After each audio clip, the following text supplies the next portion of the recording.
Hi! Welcome back to rheumatology series. Last time మనం SLE గురించి మాట్లాడుకున్నాం కదా! ఈసారి అలాంటివే వేరే డిసీజెస్ ఉంటాయి. వాటి గురించి మాట్లాడుకుందాం. So, what is systemic sclerosis? Systemic sclerosis లేదంటే దీన్ని స్క్లీరోడెర్మా అంటాం.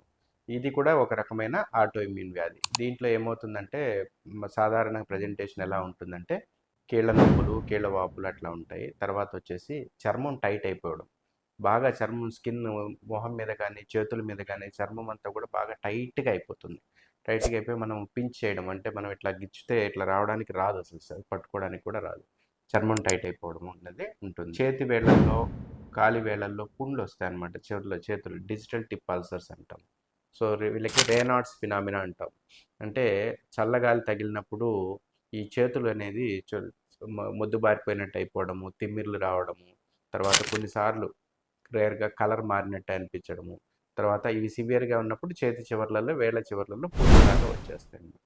దీన్ని రేనాడ్స్ ఫినామినా అంటాం. అంతేకాకుండా ఈ వ్యాధిలో కొంచెం గ్యాస్ ట్రబుల్ అనేది కూడా ఎక్కువగా ఉంటుంది.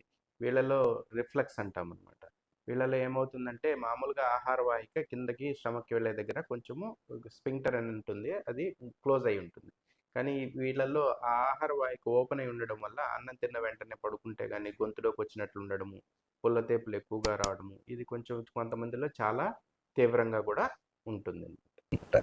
తర్వాత వీళ్ళలో కూడా మెయిన్గా ఇంకొక రెండు ప్రాబ్లమ్స్ ఏంటి అంటే గుండె ఊపిరితిత్తులు ఎఫెక్ట్ అవుతాయి అన్నమాట. ఊపిరితిత్తులు ఎఫెక్ట్ అయినని ఐఎల్డి అంటాం.